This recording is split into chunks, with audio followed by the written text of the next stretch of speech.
Hello guys, તો આજે આપણે વડોદરાનું ફેમસ એવું સેવ ઉસળ બનાવશું. તો સેવ ઉસળ બનાવવા માટે અહીંયા આપણે થોડું તેલ ગરમ થવા મૂક્યું હતું. તેલ ગરમ થઈ ગયું પછી આપણે જીરું નાખ્યું છે. જીરું નખાઈ ગયા બાદ આપણે થોડી હિંગ નાખશું. તો અહીંયા ચણા મઠ અને મગ છે પલાળેલા કઠોળ, એ નાખશું. અહીંયા આપણે આદુ મરચાં અને લસણની પેસ્ટ બનાવી છે, એ ઉપરથી નાખશું. થોડી હળદર નાખશું, ધાણા જીરું પાવડર નાખશું અને થોડું આપણે મીઠું નાખશું. 2 ચમચી જેટલો આપણે લાલ મરચું પાવડર નાખશું અને થોડો ગરમ મસાલો નાખશું અને 2 ગ્લાસ જેટલું પાણી નાખીએ. હવે આપણે કુકરને ઢાંકીને 4 થી 5 વિસલ વગાડી લઈએ. આપણે મગની દાળ ફોતરાવાળી આવે છે એ લીધી છે. એને આપણે ધોઈને સાફ કરી લઈએ અને સામે આપણો કઠોળ બફાય ત્યાં સુધીમાં આપણે અહીંયા મગની દાળને ધોઈને બાફવા મૂકી દઈએ. આ મગની દાળ ફોતરાવાળી હોય છે એ પ્રોટીનથી ભરપૂર હોય છે અને શિયાળામાં ખાવાની મજા આવે છે. વડોદરાનું ફેમસ છે એકદમ. તમે અમારી આ રેસીપી જોઈને તમે પણ ઘરે ટ્રાય કરજો. આપણે મગની દાળને બાફવા મૂકી દઈએ.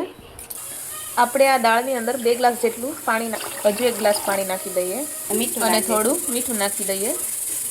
આપણે આમને બાફવા મૂકી દઈએ. આપણે બાફેલા બટેટા લીધા છે, એને આપણે આ કઠોળમાં નાખી દઈએ અને મિક્સ કરી લઈએ. અહીંયા આપણી જે ફોતરાવાળી મગની દાળ હતી એ બફાઈ ગઈ છે. એની અંદર આપણે પાણી નાખી દઈએ. પાણી નાખીને આપણે બ્લેન્ડર ફેરવી દઈએ. પાણી આપણે અહીંયા 2 થી 3 ગ્લાસ નાખવાનું છે. દાળને આપણે એકદમ પતલી કરવાની છે એટલા માટે. હવે આપણે બ્લેન્ડર ફેરવી દઈએ. એકદમ પતલી કરવાની છે દાળને. અહીંયા આપણે ઉસળ બનાવવા માટે અહીંયા એક તપેલીની અંદર તેલ મૂક્યું છે. તેલ આવી ગયા બાદ આપણે થોડું જીરું નાખશું, પછી આપણે થોડી હિંગ નાખશું, પછી આપણે બધા ખડા મસાલા નાખશું, પછી આપણે જે લાલ મરચાં સૂકા આવે એ નાખશું અને આદુ મરચાં લસણની પેસ્ટ નાખશું. અહીંયા આપણે આદુ મરચાં લસણની પેસ્ટ થોડી વધારે રાખવાની છે જેથી સ્વાદ સારો આવે છે. આપણે ઉપરથી થોડું લાલ મરચું નાખી દઈએ અને થોડી હળદર નાખી દઈએ. 2 ચમચી જેટલું ધાણા જીરું પાવડર નાખીએ, મીઠું નાખીએ સ્વાદ અનુસાર અને બધું મિક્સ કરી લઈએ. થોડો ગરમ મસાલો નાખી દઈએ. હવે આપણે જે મગની દાળનું પાણી બનાવ્યું હતું એ નાખી દઈએ. હવે આ દાળને આપણે ખૂબ ઉકળવા દેવાની છે. પછી થોડી કોથમીર નાખી દઈએ.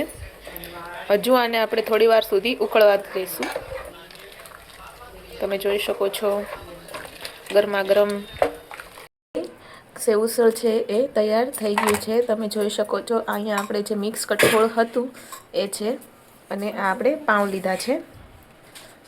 મિક્સ કઠોળની ઉપર આપણે જે દાળનું પાણી હતું એ નાખવાનું છે. પછી ઉપરથી આપણે ડુંગળી, ટમેટાં અને સેવ આપણે ગાર્નિશ માટે નાખી દઈએ. સેવ ઉસળ એક વખત ખાશો તો તમને જે શરદી થઈ ગઈ હશે એ પણ એકદમ ખુલ્લી જશે અને એકદમ જમવાની ખાવાની પણ મજા આવી જશે. ઉપરથી થોડી કોથમીર નાખી દઈએ.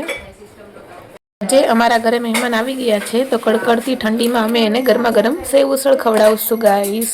તમે પણ ચાલો બધા જમવા. અહીંયા આપણું વડોદરાનું ફેમસ એવું સેવ ઉસળ તૈયાર છે. તમે જોઈ શકો છો. તો તમને અમારી આ રેસીપી ગમી હોય તો વિડીયો લાઈક, શેર અને સબસ્ક્રાઈબ જરૂરથી કરજો. Thank you.